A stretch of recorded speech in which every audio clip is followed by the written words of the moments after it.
வணக்கம். தூவானம் இன்றும் உங்களை மகிழ்ச்சியோடு வரவேற்கிறது.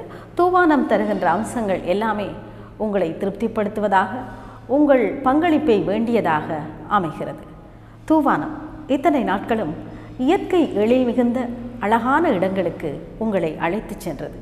இன்று சற்று வித்தியாசமாக, செயற்கையாக இருந்தாலும் கூட மன நிறைவையும் நிம்மதியையும் அதோடு அழகை ரசிக்கின்ற ஒரு இடத்திற்கு நாங்கள் உங்களை அழைத்து வந்திருக்கிறோம். இது எந்த இடம் என்று நீங்கள் கேட்கிறீர்களா? ஆம், பம்பலப்பிட்டியில் மிலாகிரிய அவென்யூவில் அமைந்திருக்கின்ற அங்காரா எனும் ஒரு ஆடம்பர உணவு விடுதியில்தான் இன்று நாங்கள் தூவானத்தை உங்களோடு பகிர்ந்து கொள்கிறோம். ஆம், அங்காரா என்றால் என்ன? அதற்கு என்ன அர்த்தம்? அர்த்தம் தெரிந்து கொள்வதில் நம் எல்லோருக்குமே ஆர்வம் இருக்கிறது. அங்காரா என்றால் துருக்கியின் இதயமாக அமைந்திருக்கின்ற ஒரு நகரம். துருக்கி, ஒவ்வொரு நாட்டுக்கும் ஒவ்வொரு கலாச்சாரம் இருக்கிறது. அங்கு வாழ்கின்ற மக்கள் தத்தமக்குரிய கலாச்சாரங்களை உணவு முதற்கொண்டு உடை வரை பேணி வருகிறார்கள். அந்த துருக்கிய கலாச்சாரத்தை இங்கே நாங்கள் காண முடிகிறது. உணவாகட்டும், அலங்காரங்களாகட்டும், எல்லாமே துருக்கியை ஞாபகப்படுத்துவதாக அமைந்திருக்கும் இந்த ஆடம்பர உணவு விடுதியிலிருந்து நாங்கள் இன்று உங்களை சந்திக்கிறோம். சரி, இந்த மகிழ்ச்சியான அறிமுகத்தோடு நாம் உங்களை முதலில் அழைத்து செல்வது மொழி நடனம் பார்ப்பதற்கு.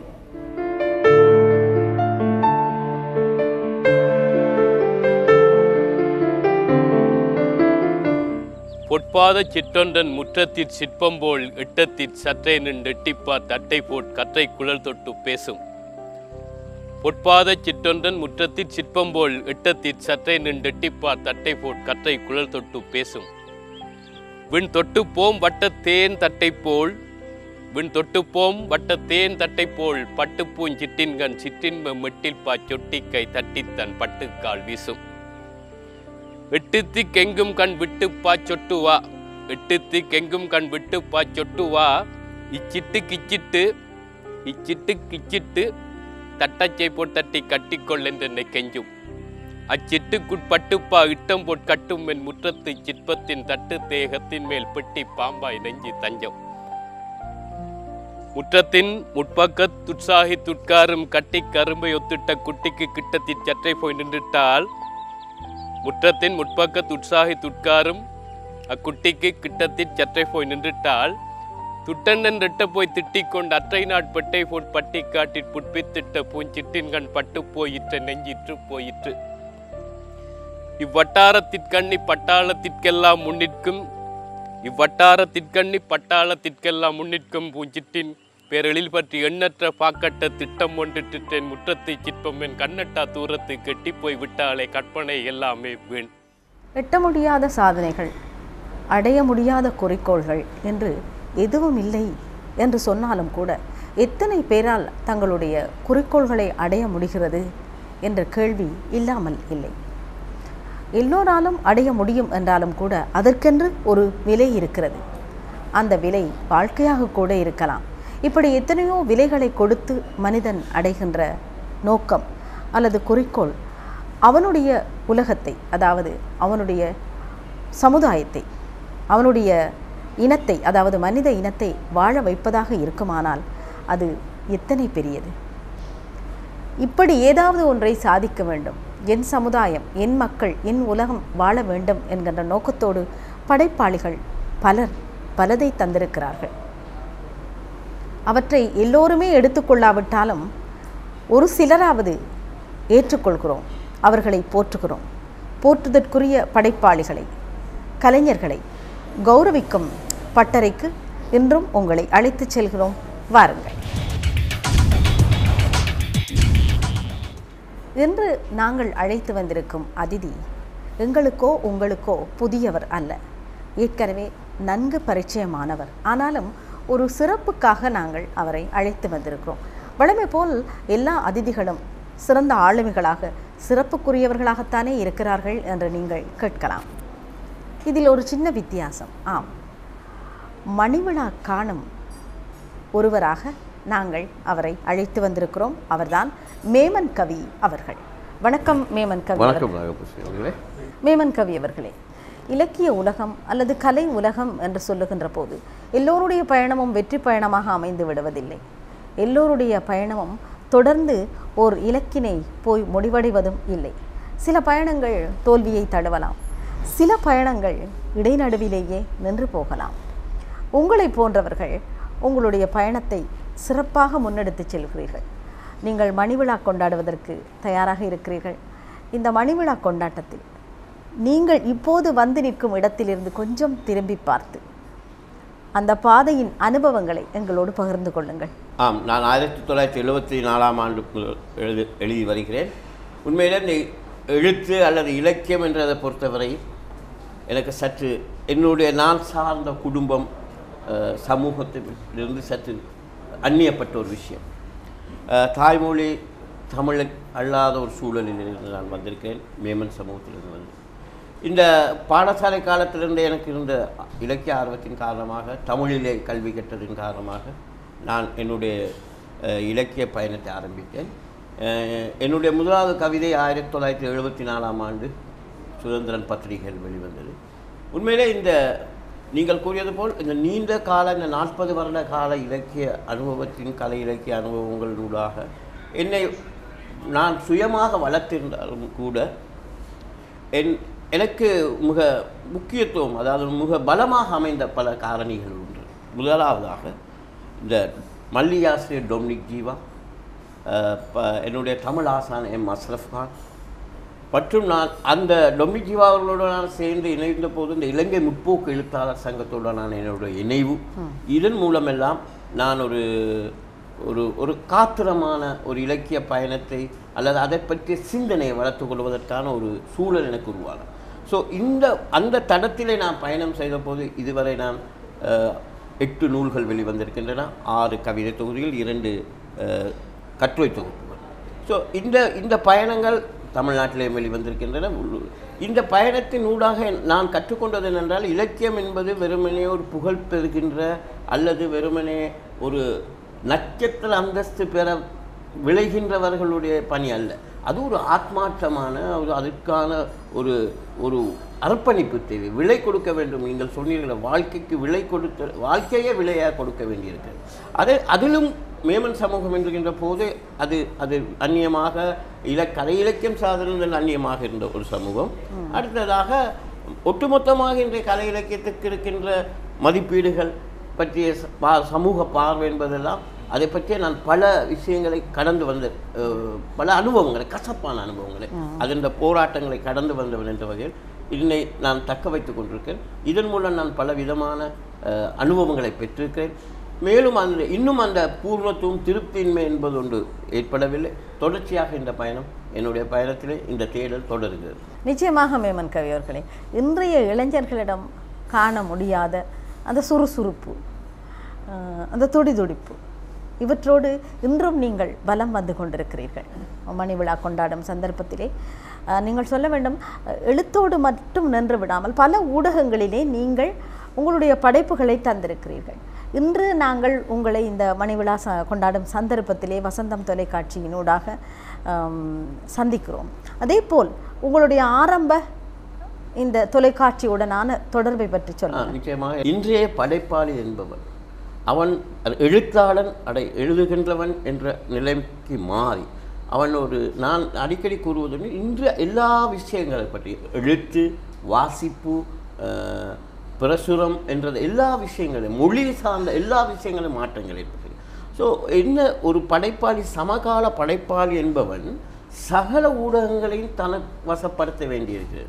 தன்னுடைய அனுபவத்தை, தன்னுடைய செய்தியை, தன்னுடைய கருத்தை வெளிப்படுத்துவதற்கு நிச்சயமாக ஒரு கடந்த பல வருடங்களுக்கு முன்பு ஒரு வானொலி போன்ற ஊடகம் மட்டும்தான் வசம் இருந்தது, ஒரு அறிவியல் தொழில்நுட்ப கருவியாக. ஆனால் அதற்கு பிறகு இன்று தொலைக்காட்சி முதல் கொண்டு இணையம் வரையான வளர்ச்சியில் நாம் ஆகவே அந்த கருத்துக்களை களங்களை நாம் மாற்றியாகணும். அந்த களங்களை நம்மளை தக்க வைக்க வேண்டும். அப்பொழுதுதான் ஒரு படைப்பாளி சமகால படைப்பாளியாக மாறி அந்த வகையில் இன்று பார்த்தாலும் நாம் இன்று வசந்தம் இன்று நாம் இந்த நிகழ்ச்சியை நடத்தி கொண்டிருக்கிறோம். இது உண்மையிலே உங்களுக்கு ஒரு செய்தியை சொல்ல வேண்டும். இந்த ஐடிஎன் சுயாதீன தொலைக்காட்சி ஆரம்பித்த காலம் தொடக்கமே நான் இந்த நிகழ்ச்சிகள், அதாவது நான் நிறைய இந்த ITN சுயாதீன தொலைக்காட்சி நிகழ்ச்சி ஆரம்பிக்க உரை நிகழ்ச்சி ஆரம்பத்தில் முதல் நிகழ்ச்சியை நான் தான் செய்தேன் என்ற ஒரு பெருமை எனக்கு உண்டு. ஸோ இந்த வகையான ஊடகங்களை பயன்படுத்தி தான் நம்மை தக்க வெறுமனே பத்திரிகைகளை எழுதுதல் என்றதோடு மட்டுமல்ல. ஏனென்றால் நீங்கள் பார்க்க வேண்டும், இந்த எழுதுதல் அதை சார்ந்த எதிர்வினை ஆற்றல்கள் எல்லாம் மாறி இருக்கு. ஆகவே இந்த அனுபவங்கள் ஊடாக வெறுமனே 70களில் எழுத வந்த ஒருவன் என்ற வகையில் இருந்த அந்த தளத்திலிருந்தே இயங்கிக் கொண்டிருக்கான். மேலும் பல்வேறு நிலையில் என்னை வளர்த்து கொள்வதன் மூலம்தான் நான் இன்றைய படைப்பாளியாக, இன்றைய வாசகனாகவும் இருக்க வேண்டியிருக்கிறது. ஆகவே அப்படி வாசகனாக, இன்றைய படைப்பாளியாக, இன்றைய கலைஞனாக வெளிப்படுவதன் மூலம்தான் சமகாலத்தை நான் வாசித்த சமகாலத்தை, நான் உள்வாகின்ற சமகாலத்தை நான் என்னுடைய எழுத்தில் தர முடியும். அந்த வகையில் அத்தகைய ஒரு தயாரிப்பிலே, அத்தகைய ஒரு தேடலிலே தான் நான் என்னுடைய இந்த இலக்கிய பயணத்தை தொடர்கிறேன். மேமன் கவி அவர்களை நீங்கள் சொன்னீர்கள், இப்போது புதுப்பித்துக் கொள்ள வேண்டும், இன்னும் நான் வாசகனாக இருக்கிறேன், இன்னும் நான் தேடிக்கொண்டிருக்கிறேன், படித்து கொண்டிருக்கிறேன் என்று. அந்த தேடலும் துடிப்பும் படிப்பும் தொடர்கிற வரைதான் ஒருவரால் உயிரோட்டமுள்ள ஒரு படைப்பாளியாக அல்லது உயிரோட்டமுள்ள ஒரு கலைஞனாக திகழ முடியும். நீங்கள் சொன்னீர்கள் தமிழ் மொழி தாய்மொழி அல்ல, அதே நேரம் இந்த கலை சார்ந்த அல்லது இலக்கியம் சார்ந்த சமூகமும் அல்ல உங்களுடையது என்று சொன்னீர்கள். உங்களுடைய கவிதை உலக பிரவேசத்தை பற்றி சொல்லுங்கள்.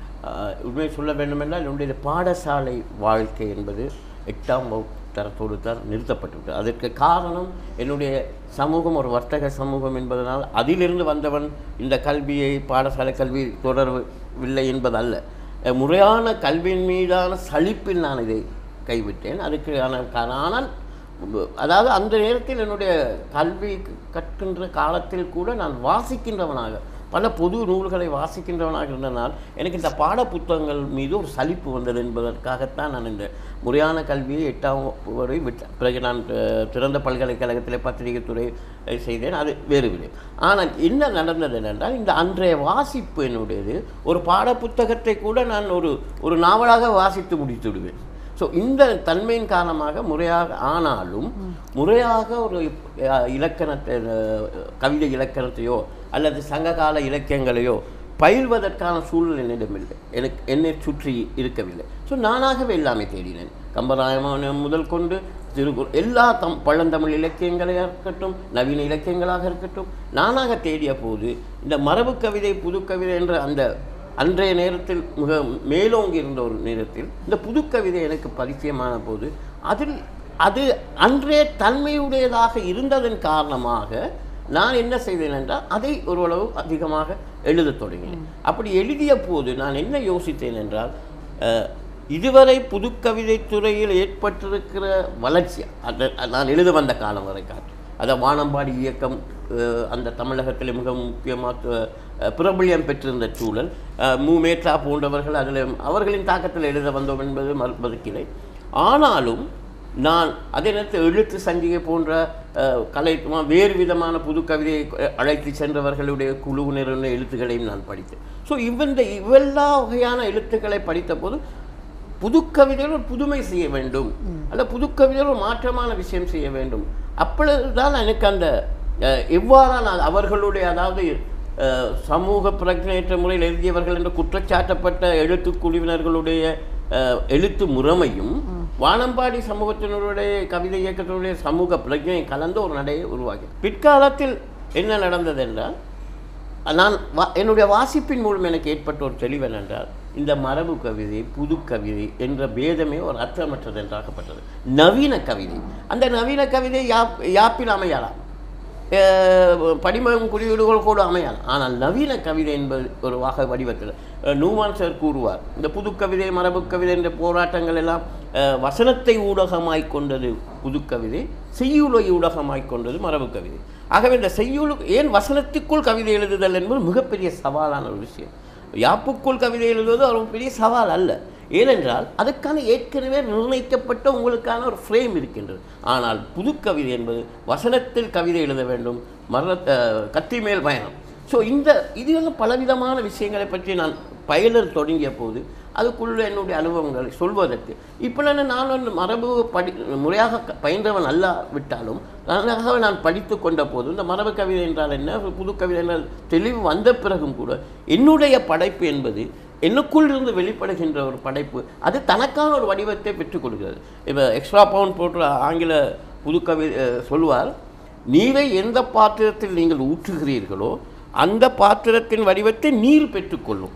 ஆகவே நான் என்ன சொல்ல போகின்றேனோ அந்த உள்ளடக்கம் என்னுடைய உருவத்தை நிர்ணயம் செய்கிறது. ஸோ இந்த வகையில் நான் அது ஒரு அனுபவமாக, தேடல் நூலாக, வாசிப்பின் நூலாக, கவிதையை பற்றிய சரியான ஒரு ஆழ்ந்த பிடிப்பின் நூலாக ஏற்படுகின்ற ஒரு விஷயம். ஸோ அந்த வகையில் நான் இன்று 6 தொகுதிகள், இப்பொழுது என்னுடைய மணிவிழா மே 6ஆம் தேதி நடைபெறும். அதில் ஒரு கவிதை தொகுதி வெளிவருகின்றது. ஏற்கனவே என்னுடைய கவிதை தொகுதி இருக்கின்றன. அதில் இப்பொழுது ஆதிகளின் புதைக்குழிகளில் இருந்து என்ற அந்த தொகுப்பொன்று வெளிவர இருக்கின்றது. அதில் எல்லாமே நான் அந்த ஆக நீங்கள் பார்த்தீங்கள், என்னுடைய 6 தொகுதிகள் பார்த்தோம் என்று சொன்னால், கடந்த 6 தொகுதிகளிலிருந்து பார்த்தோம் அல்ல, இந்த 7வது தொகுதியிலே இந்த முற்று முழுதுமாக வேறொரு பாணியிலான கவிதைகளாக அமைந்திருக்கும். அதற்கு என்ன காரணம் என்றால், கவிதையை பற்றிய கோட்பாடு, கவிதையை பற்றிய பார்வையே உலகளவிலே மாறிவிட்டது. கவிதை வெறுமனே ஒரு அழகியல் விஷயமாக இல்லாமல், வெறுமனே ஒரு ஏதோ காதலை மட்டும் சொல்வதற்காக அல்லது வெறும் வர்ணனைகளை மட்டும் சொல்வதற்காக மட்டுமாக அல்ல. ஏனென்றால் ஏற்கனவே தமிழ் சமூக சூழலை பொறுத்தவரையிலே எல்லாமே கவிதைகளை பார்த்து வந்தவர்கள் நாம். இலக்கணம் முதல் கொண்டு மருத்துவம் வரை, பழமொழிகள் வரை எல்லாமே கவிதை நூலாக, செய்யுள் நூலாக பார்த்து வந்த ஒரு மரபிலே இன்று உலகளாவிய ரீதியாக கவிதை என்ற ஊடகம் முற்றுமுழுதாக மாறிவிட்டது. நான் என்ன சொல்லுவது என்றால், கவிதை இப்பொழுது செய்யப்படுகிறது, சிருஷ்டிக்கப்படுவதில்லை, படைக்கப்படுவதில்லை, செய்யப்படுகிறது. ஏனென்றால் இன்று கவிதை ஒரு ஆயுதமாக பயன்படுத்தப்படுகிறது.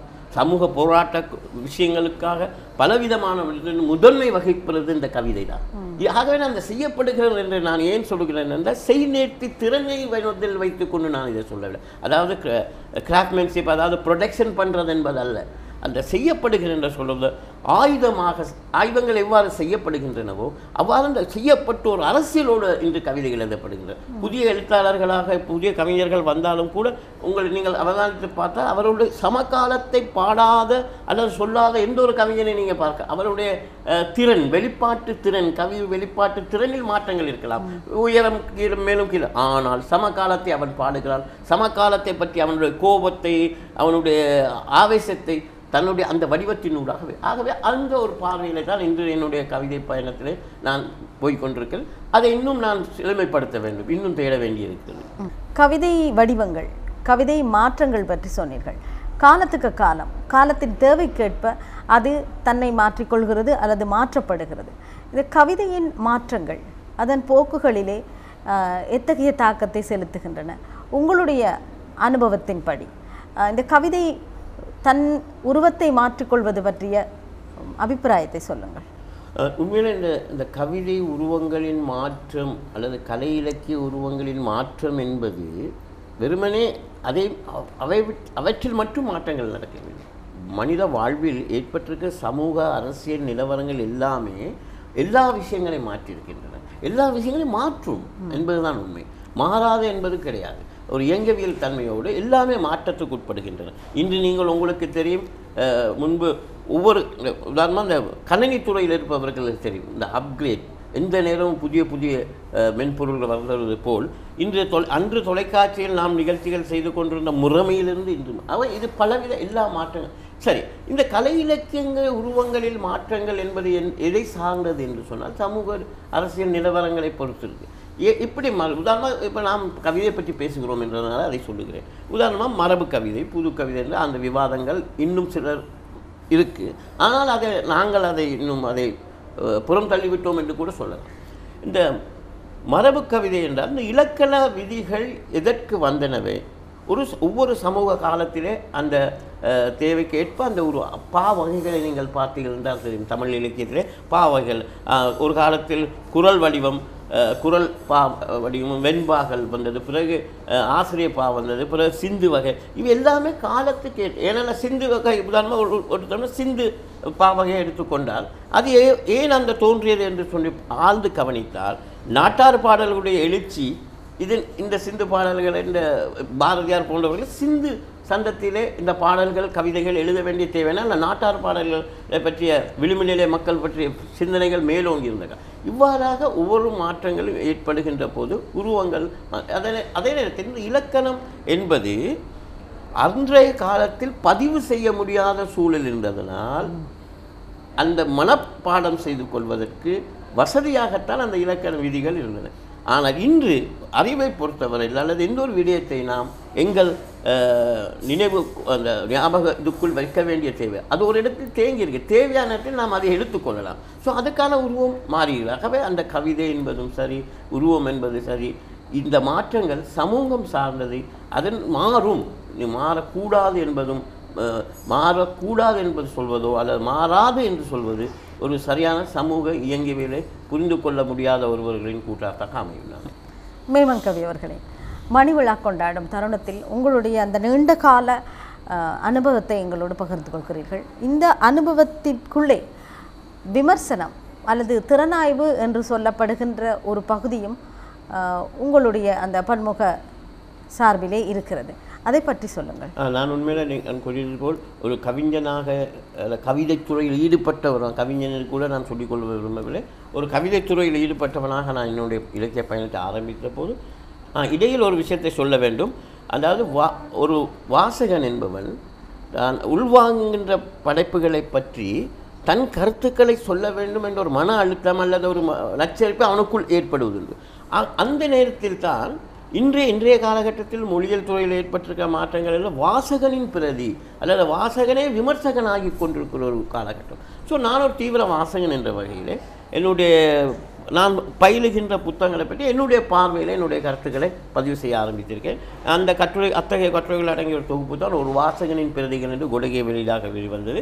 பின்பு நான் சிங்களத்திலிருந்து தமிழுக்கு மொழிபெயர்க்கப்பட்ட 12 இலக்கியங்களை பற்றிய விமர்சனங்கள், இவ்வாறு என்னுடைய இது நான் விமர்சனங்கள் ஆய்வுகள் திறனாய்வுகள் என்று சொல்வதை விட நான் நினைக்கின்றேன் ஒரு வாசகனின் கருத்துக்கள் என்ற வகையிலே ஒரு வாசகன் கருத்து சொல்வதற்கான முதன்மை தளத்தை பெறுகிறான் என்ற வகையில் நான் இந்த விமர்சன துறையில் என்னை கொஞ்சம் நீங்கள் சொல்கிற விமர்சனம் உண்மையில் அது வாசகனின் பிரதிகள் அல்லது வாசகனின் கருத்து தளம் என்று நான் நினைக்கிறேன். அந்த வகையில் அது உள்வாங்கப்படுகின்ற சில நல்ல நூல்களை அதனூடாக அறிமுகப்படுத்துவது, வாசகனுக்கு அறிமுகப்படுத்துவது, அந்த தளத்தை அடையாளப்படுத்துவது என்ற ஒரு தேவையும் இருக்கிறது. அந்த வகையில் நான் இந்த வாசக பயணம் அல்லது வாசக பார்வை என்ற ஒன்றை தக்க வைக்கிறது அல்லது கட்டமைப்பதிலே நான் கவனமாக இருக்கிறீர்கள். சரி, மிக்க நன்றி மேமன் கவி அவர்களே. மணிவிழா கொண்டாடும் தருணத்திலே எங்களுடைய கலையகத்துக்கு வந்து நீங்கள் ஆரம்பத்தில் உங்களுடைய முதல் நிகழ்ச்சியை கூட சுயாதீன தொலைக்காட்சியில் நடத்தியதாக சொன்னீர்கள். அந்த நினைவுகளையும் எங்களோடு பகிர்ந்து கொண்டீர்கள். இன்று வருகை தந்து உங்களுடைய மணிவிழா தொடர்பான அதற்கு முன் உங்களுடைய அனுபவங்கள் எல்லாவற்றையும் எங்களோடு பகிர்ந்து கொண்டமைக்கு உங்களுக்கு எங்களுடைய வாழ்த்துக்களும் நன்றிகளும். நிச்சயமாக. ஏனென்றால் என்னுடைய மணிவிழாவுக்கு உண்மையிலே நான் இந்த தூவானமும் சரி அல்லது சுயாதீன நிகழ்ச்சிகளும் மிக பரிச்சயமான பல நிகழ்ச்சிகளை நான் செய்து கொண்டிருக்கேன். ஆனாலும் கூட என்னுடைய மணிவிழாவை முன்னிட்டு இத்தகைய ஒரு உரையாடல் நிகழ்ச்சியை ஏற்பாடு செய்தமைக்காக தூவானம் தயாரிப்பாளர் நண்பர் அஸ்மி அவர்களுக்கும் உண்மையிலே இந்த நிகழ்ச்சிகள் மக்களிடம் போய் சேர்க்கிறதற்கு ஒரு தேவை இருக்கிறது. அந்த தேவை வகை செலுத்தும் அந்த தேவையை நிறைவேற்றும் வகையிலான சில அம்சங்களை இதோடு சேர்ந்து நான் கொடுக்கலாம். அதற்கு ஒரு மிக நல்ல ஒரு பயனை இந்த சந்தர்ப்பத்தை இந்த தூவானம் எனக்கு அமைத்து தந்திருக்கு என்பதற்காக அதற்காக தூவான நிகழ்ச்சி தயாரிப்பாளர் எல்லோருக்கும் எனது நன்றியை கூறிக்கொள்கிறேன். நன்றி. நன்றி. இணையம் கையிலேயே இருக்கிறது, எல்லாவற்றையும் பார்த்து கொள்ளலாம், படித்து கொள்ளலாம், தெரிந்து கொள்ளலாம் என்று இருந்தாலும் கூட சில அருமையான புத்தகங்களை தேடி கட்டாயமாக நாம் நூலகத்துக்கு செல்ல வேண்டும். உங்களில் எத்தனை பேருக்கு நூலகம் செல்வதற்கு நேரம் இருக்கிறது?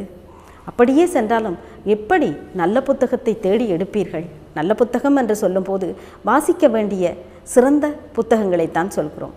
அத்தகைய புத்தகங்களை யாராவது உங்களுக்கு அறிமுகப்படுத்தினால் மிகவும் இலகுவாக இருக்கும் இல்லையா?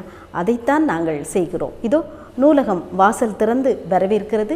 உங்களை நூல் அறிமுகத்துக்காக.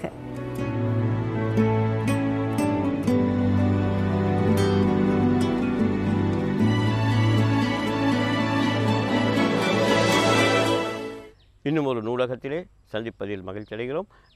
கடந்த நூலகங்கள் பொதுவாக இந்த வெகுஜன ஊடகங்களே இந்த நாம் இசைப்பாடல்கள் அல்லது திரை இசை பாடல்களை பரிச்சயமான சுவிஞர்கள் நேர்கள் இருப்பார்கள். உண்மையிலே தமிழ் இலக்கியத்திலே கவிதை என்கின்ற வருகம் உண்டு. அதில் பல வடிவங்கள் இருக்கின்றன.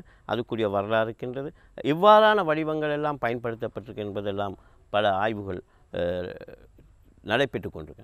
அந்த வகையில் மிகவும் இலங்கை சேர்ந்த ஒருவர் கலாநிதி கௌசல்யா சுப்பிரமணியம் அவர்கள் உண்மையிலே தமிழில் இசைப்பாடல் வகைகள் என்ற ஒரு பற்றி ஒரு ஆழமான நூலை செய்திருக்கிறார். அவருடைய கணவரார் பேராசிரியர் நாவன சுப்பிரமணியம் அவர்களோடு இணைந்து இந்திய சிந்தனை மரபு என்ற ஒரு மிக ஆழமான ஒரு நூலை செய்தவர்.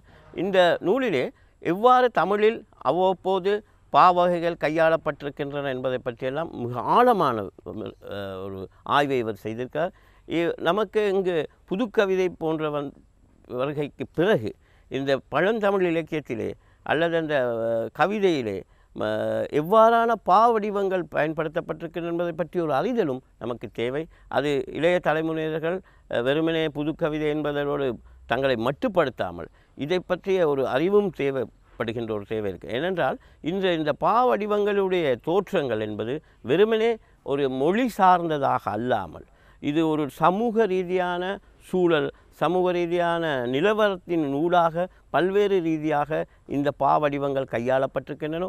ஒவ்வொரு காலகட்டத்திலே வெவ்வேறான வடிவங்கள் கையாளப்பட்டு இதை பற்றிய ஒரு சமூகத்திலே பலவிதமான கருத்துக்களை பற்றிய ஒரு ஆய்வுகள் பல இருக்கின்றன. அதை பற்றியெல்லாம் நுண்ணிய ஆய்வாக இந்த கலாநிதி கௌசல்யா சுப்பிரமணியம் அவர்கள் தமிழில் இசைப்பாடல் வகைகளை செய்திருக்கிறார். இவையெல்லாம் நூலகத்திலே பத்திரப்படுத்தி வைக்க வேண்டிய நூல்கள். இதை தேடி இசைப்பாடல்கள் ஆர்வத்தில் உள்ளவர்கள் அல்லது பாடல் துறையிலே ஆர்வம் உள்ளவர்கள், பாவகை விஷயங்களிலே ஆர்வம் உள்ளவர்கள் இந்த தகைய நூல்களை தேடி படிக்க வேண்டியது ஒரு அவசியம் இருக்கிறது. அடுத்ததாக நான் முக்கியமாக இதில் ஒரு கடந்த ஒரு நிகழ்ச்சியிலே நாம் சிறு சஞ்சிகைகள் அல்லது வெகுஜன பத்திரிகைகள் என்று கூறினோம். இந்த நாட்டிலே தினசரி பத்திரிகைகள் அல்லது வாராந்த பத்திரிகைகளில் வளர்ச்சி மிக முக்கியமானது. இதில் ஏனென்றால் இந்த நாட்டுடைய மிக விசேஷமான ஒரு அம்சத்தை நான் கூற வேண்டும். இந்த நாட்டினுடைய தேசிய பத்திரிகைகள் அல்லது செய்தி பத்திரிகைகள் இந்த இலக்கியத்துக்கும் கலை இலக்கியத்திற்கும் வழங்குகின்ற முக்கியத்துவம் மிக சிறப்பானது. இது தமிழ்நாட்டிலே சாத்தியப்படாத ஒன்று. ஆனாலும் கூட குறிப்பிட்ட அளவுக்கு பத்திரிகைகள் தான் வெளிவருகின்றன. அவைகளுக்கான இடப்பிரச்சனை என்ற போது இலக்கிய ரீதியான விஷயங்கள் பல்வேறு கருத்தியல்காரர்கள் தங்களுடைய கருத்துக்களை சொல்வதற்காக சில பத்திரிகைகள் நடத்துவார்கள். அந்த வகையில் இந்த தேசம் என்ற ஒரு பத்திரிகை சமீபத்தில் வெளிவந்து கொண்டிருக்கிறது. இது ஒரு அரசியல் ரீதியான பல பிரச்சனைகள் பேசினாலும் கூட இதில் மிக முக்கியமான ஒரு அம்சம் என்னென்றால் இதில் இலக்கிய பகுதியாக இதுக்குள் அடக்கியிருக்கார். இதுக்குள் சம்பந்தப்பட்டிருக்கிற எழுத்தாளர் ஆந்தனி ஜெவாவை நான் இங்கு குறிப்பிட வேண்டும். உண்மையிலே அவருடைய அந்த வாசிப்பின் தேவைகள் அல்லது வாசிப்பின் விரிவை அதுக்குள்ளே நாம் காணலாம். இத்தகைய சஞ்சிகைகளால் என்ன நடக்கிறது என்று சொன்னால் இந்த பத்திரிகைகளால் என்ன நடக்கிறது என்றால் இந்த மக்களிடம் இந்த சாதாரண மக்கள் இப்போ சிங்கள மக்கள் மத்தியிலே பொறுத்தவரையிலே இத்தகைய பத்திரிகைகள் வாசிக்கின்ற பழக்கம் அல்லது அந்த ஒரு வகையான தொடர்பு இந்த தமிழ் சூழலிலே நம்மிடம் குறைவாகத்தான் இருக்குது. ஆக இத்தகைய பத்திரிகைகள் செய்தி பத்திரிகைகளிலே செய்திகளுக்கு அப்பால் இத்தகைய சிறு பத்திரிகைகள் என்று கூட இதை சொல்லலாமோ என்று கூட தோன்றுகிறது. அத்தகைய பத்திரிகைகளே மிக காரமான அல்லது அவர்கள் பத்திரிகை நடத்துகின்றவர்களுடைய கருத்தியலுக்கு ஏற்ப பல சிந்தனைகள் வெளிவருகின்றன. அந்த வகையிலே இந்த தேசம் என்ற இந்த சிறு பத்திரிகையிலே மிக நல்ல இலக்கிய ரீதியான விஷயங்களும் சிங்கள தமிழ் முஸ்லீம் ஒருமைப்பாட்டுக்குரிய இலக்கிய முயற்சிகளை பற்றிய ஒரு அறிதலும் இதுக்குள் அடக்கியிருக்கிறார்கள். அந்த வகையிலே இந்த முயற்சி ஒரு பாராட்டத்தக்கது. அடுத்ததாக நாம் பேசப்போவது அறுவடை சேவை நலன் பாராட்டு சிறப்பு மலர். இது ஒரு எழுத்தாளர் ஆக இருக்கிற அதிபர் ஏஸ் உபைதுல்லா அவர்களை பற்றி அவருடைய பணியை சிறப்பித்து அவருக்காக வெளியிட்ட மலர் இது. உண்மையிலே இந்த உபைதுல்லா அவர்களை சொன்னால் அவர் மூதூரை சேர்ந்தவர். அவர் ஒரு சிறந்த சிறுகதை ஆசிரியரும் கூட. நல்ல பல பரிசுகளை பெற்றிருக்கிறார். அவருடைய ஜலசமாதி என்ற அந்த சிறுகதை தொகுதி மிக குறிப்பிடத்தக்க ஒரு தொகுதி. அதிலே அவர் பல அந்த ஊருடைய அந்த மக்களுடைய வாழ்வியலை பற்றி அழகாக சொல்லியிருக்கார். உண்மையிலே உபைதுல்லா போன்றவர்கள் கல்வித்துறையில் இருந்து பல பணியாற்றியிருக்கிறார்கள், பல மாணவர்கள் உருவாக்கியிருக்கிறார்கள். ஆனால் அவர்களுடைய இலக்கிய ரீதியான இந்த மலரிலே மிக சிறப்பாக அவரை பற்றி எல்லாம் சொல்லப்பட்டிருக்கிறது. ஆனால் இந்த மலரில் நான் கண்ட ஒரு சிறு குறைதான் அவருடைய இலக்கிய பங்களிப்பை பற்றிய ஒரு சரியான ஆய்வை இதுக்குள் அவர்கள் உள்ளடக்கியிருக்கலாமோ என்பதுதான். இது இருந்த பொழுதும் கூட அவருடைய மாணவர்கள், அவருடைய சக ஆசிரியர்கள் அவரை பற்றி இந்த நினைவுகளை இதிலே கூறியிருக்கார். இத்தகையவர்களுடைய ஏன் நான் இந்த இத்தகைய மலர்களை நான் முன்பு எமது இதுக்குள்ளே நூலகத்துக்குள்ளே சில நூல்களோடு மட்டுப்படுத்தப்பட்டிருந்த முயற்சியை நாங்கள் இந்த சிறப்பு மலர்கள், இந்த சஞ்சிகைகளை பற்றியெல்லாம் நாங்கள் பேச வேண்டும் என்று யோசித்தோம் என்றால் அதில் பலவிதமான பல்வேறு தன்மையான பன்முக மிக்க படைப்புகள் வெளிவருகின்றன. அதே நேரத்தில் ஒரு படைப்பாளியை பற்றி அல்லது ஒரு படைப்பாளியை முன்வைத்து பலவிதமான முயற்சிகள் செய்யப்படும் போது பல கருத்துக்கள், உதாரணமாக போன ஒரு நூலகத்திலே நாம் பேசினோம் துறவி நினைவு பேருரைகள். உண்மையிலே அதில் அந்த நினைவு பேருரை நூலிலே 10 கட்டுரைகள் வெவ்வேறு பன்முகத்தன்மையான விஷயங்களாக இருந்தது. இதே போல் இந்த அறுவடை என்ற இந்த உபைதுல்லா அவர்களுடைய இந்த சேவை பாராட்டு சிறப்பு மலர் கூட அவரை பற்றியதாக இருக்கிறது. அதே நேரத்தில் நிச்சயமாக அவர் சார்ந்த துறை சார்ந்த சில ஆய்வுகளையும் இதில் நாம் சேர்த்திருக்கலாம். அதன் மூலம் இந்த மலர் மேலும் கனதி பெற்றிருக்கும். அதன் மூலம் பல விஷயங்களை அவரை முன்வைத்து சொல்லப்பட்டிருக்கலாம். அது ஊடாகத்தான் நான் அவரை பற்றி அவருடைய இலக்கிய முயற்சிகளை பற்றி, ஏனென்றால் ஈழத்து இலக்கியத்திலே 80க்கு பின் வந்த மிக படைப்பாளிகளிலே உபைதுல்லா ஒரு முக்கியமானவர். அத்தகைய படைப்பாளிகளை பற்றி இந்த இப்பொழுது இருக்கின்ற தலைமுறையினருக்கு ஒரு சரியான அறிமுகத்தை உருவாக்குவதற்கு, இலக்கிய ரீதியான அறிமுகத்தை உருவாக்குவதற்கு இத்தகைய மலர்கள் நூலாக அந்த முயற்சிகள் மேற்கொள்ளப்பட வேண்டும். அப்பொழுதுதான் வெறுமனே அவரை பாராட்டுகின்ற அல்லது அவரை வெறுமனே புகழ்ந்து கொண்டிருக்கிற அந்த அப்பால் இத்தகைய மலர்கள் உபைதுல்லா மட்டுமல்ல நான் கூறுகின்றேன், வேறு சிறப்பு. உதாரணமாக நான் கடந்த 100 ஆராதித்தல் என்ற பேசினேன் பத்மநாபராய அவருடைய மலரில். அதில் அவரை பற்றி மட்டுமல்ல மேலும் அந்த துறை அவர் சார்ந்த துறை சம்பந்தமான சில கட்டுரைகளும் அடங்கியிருக்கின்றன. இவ்வாறு பல விஷயங்களை நாம் இத்தகைய மலர்களை வடிவமைக்கும் போது மனம் கொள்ள வேண்டும் என கூறி இன்னொரு நூலகத்திலே நாம் சந்திப்போம். அதன்போது இன்னும் பல புதிய நூல்களை பற்றி அறிமுகத்தை உங்களுக்கு தருவோம் என கூறி விடைபெறுகிறேன்.